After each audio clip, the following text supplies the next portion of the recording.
Good morning all of you.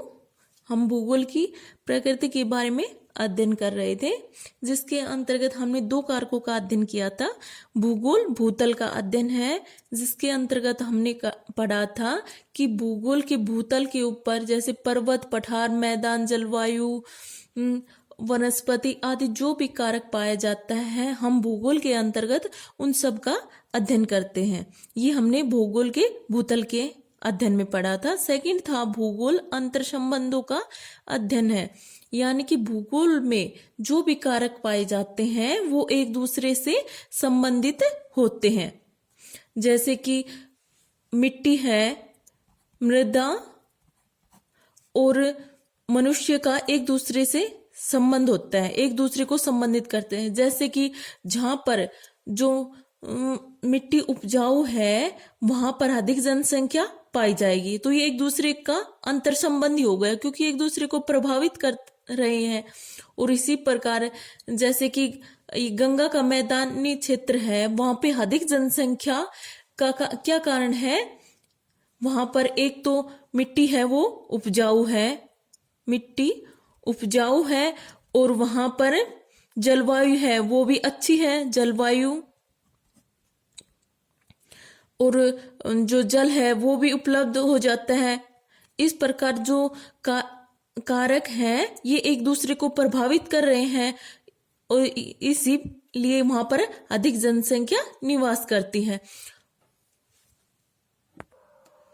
जैसे कि ध्रुवीय क्षेत्र है, वहां पर कम जनसंख्या इसलिए है क्योंकि वहां पर एक तो हमेशा बर्फ जमी रहती है, ठंडा एरिया है, तो वहां पर लोग रहना कम पसंद करते हैं। इसलिए वो जैसे वहां की जलवायु का जो कारक वो उसको प्रभावित कर रहा है, तभी तो वहां पर जनसंख्या कम निवास करती है। तो इस प्रकार ये एक दूसरे से संबंधित होते हैं। थर्ड जो पॉइंट है वो है भूगोल क्षेत्रीय समाकलन का अध्ययन है, यानी स्पेशल इंटीग्रेशन। भूगोल में हम पर्टिकुलर किसी क्षेत्र का अध्ययन करते हैं। जैसे हम पूरे इंडिया का अध्ययन करेंगे तो वो अच्छे से नहीं हो पाएगा, परंतु हम अगर उसको पर्टिकुलर किसी क्षेत्र का अध्ययन करते हैं, जैसे कोई भी पर्टिकुलर कोई क्षेत्र ले लिया हमने, तो उसकी मिट्टी है, उसकी जलवायु, तापमान, वहाँ कितनी जनसंख्या निवास करती है, क्या क्या वहां पर व्यवसाय हो रहे हैं, इन सब का हम अलग अलग तरीके से अध्ययन कर सकते हैं। तो भूगोल के अंतर्गत क्या हो गया, क्षेत्र विशेष का अध्ययन किया जाता है, यानी कि रीजनल तरीके से किसी क्षेत्र में बांट कर उसका अध्ययन किया जाता है।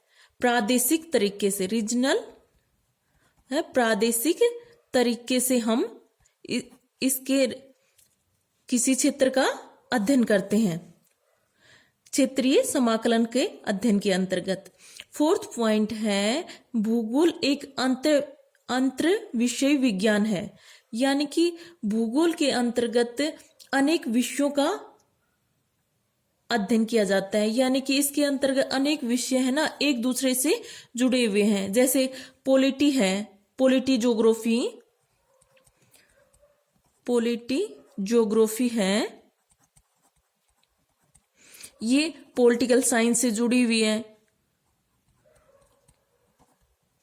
साइंस, हिस्टोरिकल ज्योग्राफी है वो हिस्ट्री से जुड़ी हुई है। इकोनॉमिक्स ज्योग्राफी है वो इकोनॉमिक्स से जुड़ी है। सोशियोलॉजी है वो सोशल ज्योग्राफी है वो सोशियोलॉजी से जुड़ी हुई है। इस प्रकार जो भूगोल है इसमें अनेक विषयों का विज्ञान माना जाता है, क्योंकि इसके अंतर्गत अनेक विषयों का अध्ययन किया जाता है। और भूगोल के अंतर्गत हम भूगोल को क्रमबद्ध और प्रादेशिक विधि से एक अध्ययन करते हैं। क्रमबद्ध व प्रादेशिक विधि से अध्ययन करते हैं, यानी कि सिस्टमैटिक और रीजनल तरीके से हम भूगोल अध्ययन करते हैं, और ये एक दूसरे को सन्निहित होते हैं, यानी कि एक दूसरे से जुड़े हुए थे। क्रमबद्ध और प्रादेशिक विधि है, ये एक दूसरे से जुड़े हुए होते हैं। अगला है भूगोल एक अनुप्रयुक्त विज्ञान है, यानी कि ज्योग्राफी के अंतर्गत अप्लाइड साइंस का अध्ययन किया जाता है। अप्लाइड साइंस यानी कि यहां अनुप्रयुक्त का अर्थ हो गया व्यवहारिक, यानी कि भूगोल है वो एक व्यवहारिक विज्ञान है, यानी कि इसके अंतर्गत जो भी समस्याएं हैं उसका हल करना, यानी कि जो भी समस्याएं आती हैं उसका हल करना क्या कहलाता है? अनुप्रयुक्त विज्ञान कहलाता है। और भूगोल के अंतर्गत हम किसी देश या प्रदेश के जो प्राकृतिक संसाधन हैं उनका मानवीय और आर्थिक संसाधनों का मूल्यांकन किया जाता है, जैसे कि भूमि के क्षेत्रफल, जनसंख्या, कृषि योग्य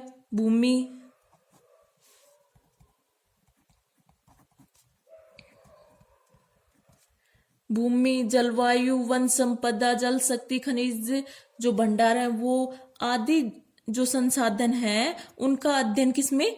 भूगोल के अंतर्गत किया जाता है। और भूगोल के अंतर्गत ही हम जो भी इनमें जो समस्याएं आती हैं, जैसे कृषि उपयोग है, कृषि है, पशुपालन, औद्योगिकरण, परिवहन योजना, ग्रामीण क्षेत्र, नगरीय क्षेत्र आदि के विकास में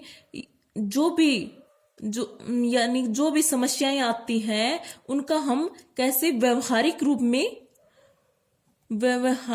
में अप्लाइड विज्ञान की तरह उन समस्याओं का निराकरण करते हैं। और ये विधि क्या कहलाते हैं? अनुप्रयुक्त विज्ञान कहलाता है। यानी कि इसकी प्रकृति, भूगोल की प्रकृति है, इसके अंतर्गत आ जाता है कि भूगोल में जो भी, जैसे कि इसका सैद्धांतिक के साथ साथ, जैसे भूगोल में हम सैद्धांतिक विधियों का भी प्रयोग करते हैं, मात्रात्मक गुणात्मक विधियों के साथ साथ इसको व्यवहारिक रूप में भी इसका अध्ययन किया जाता है भूगोल का। अगला, और इसमें 1-2 पॉइंट और हैं, जैसे 6 पॉइंट है इसमें, भूगोल में नवनिश्चयवाद, भूगोल में नवनिश्चयवाद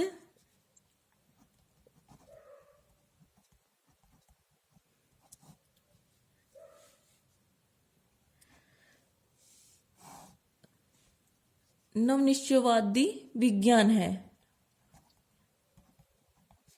यानी कि इसमें ये है कि जैसे पहले है ना, जो भूगोलवेत्ता थे वो केवल निश्चयवाद, यानी जो पहले निश्चयवाद के अंतर्गत, जैसे आप आगे पढ़ोगी निश्चयवाद संकल्पना क्या है, संभववाद क्या है, नवनिश्चयवाद क्या है, उसके अंतर्गत आपको डिटेल से इसके बारे में बताया जाएगा।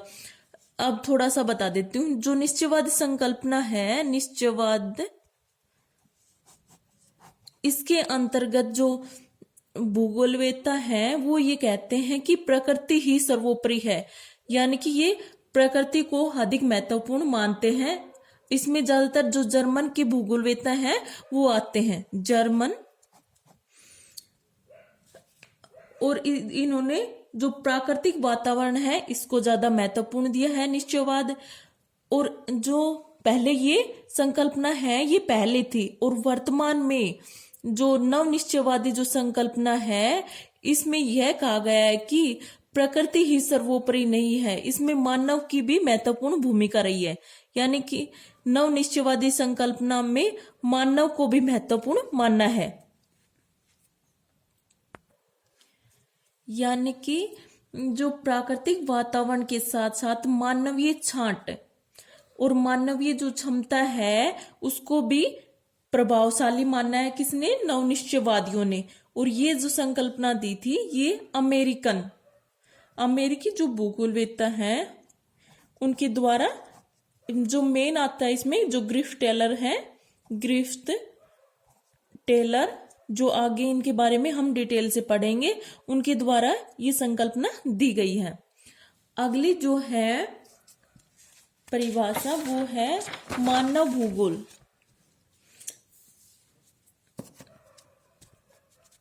थर्ड है मानव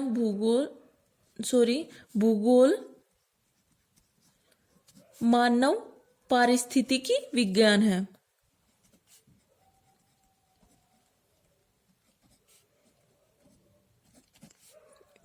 है।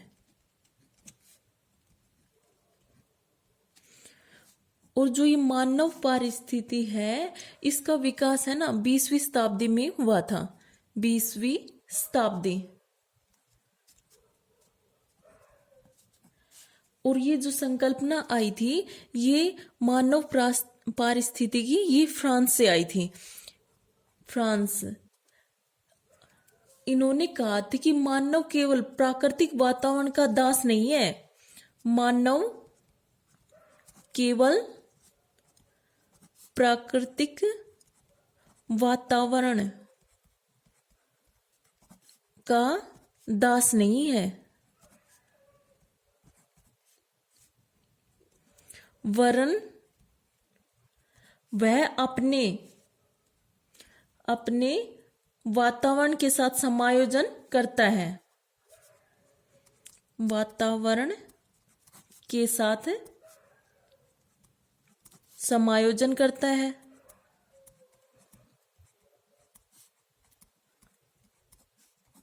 और वातावरण का रूपांतरण भी करता है। जो इसमें जो मानव ये संकल्पना है ये मानव पारिस्थितिकी विज्ञान के अंतर्गत है। यानी कि ये संकल्पना संभववादी, जो भी संभववादी थे उन्होंने ये संकल्पना दी थी कि प्राकृतिक ही महत्वपूर्ण नहीं है।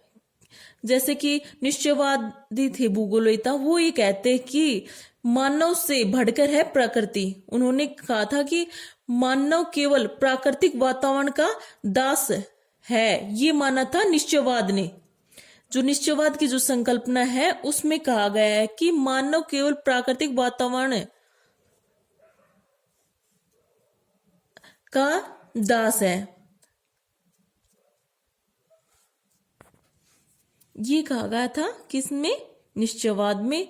परंतु जो संभववादी संकल्पना है उसमें ये कहा गया कि मानव केवल प्राकृतिक वातावरण का दास नहीं है, वरन वह अपने वातावरण के साथ समायोजन करता है और वातावरण का रूपांतरण भी करता है, मॉडिफिकेशन भी करता है।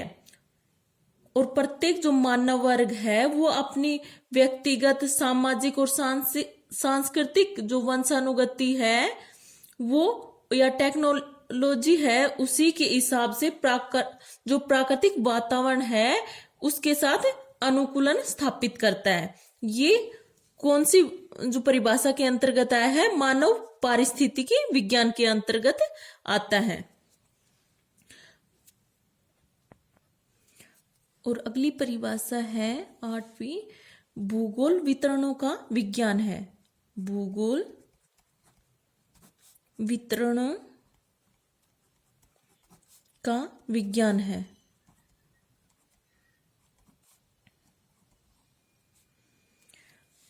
यहाँ पर इस परिभाषा में कहा गया है कि भूगोल में वितरण जो प्रतिरूप है उसको समझना और उनकी तुलना करना ही भूगोलवेत्ताओं का मुख्य कार्य है, क्योंकि इनके जो वितरण है इनके द्वारा जो क्षेत्रीय संबंध है उसको कुशलतापूर्वक आसानी से समझा जाता है। यानी कि जैसे कोई भी क्षेत्र है, 2 या 2 से अधिक जो क्षेत्र होते हैं उनके तथ्यों को या क्षेत्रीय संबंध है उनको हम आसानी से जो डिस्ट्रीब्यूशन है इसके द्वारा आसानी से हम समझ सकते हैं। ये किसके अंतर्गत आता है? भूगोल के वितरणों के विज्ञान के अंतर्गत आता है। इस प्रकार जो भूगोल की प्रकृति है इसके अंतर्गत ये कुछ डेफिनेशन दी गई है जिनके बारे में आपको डिटेल से लिखना है।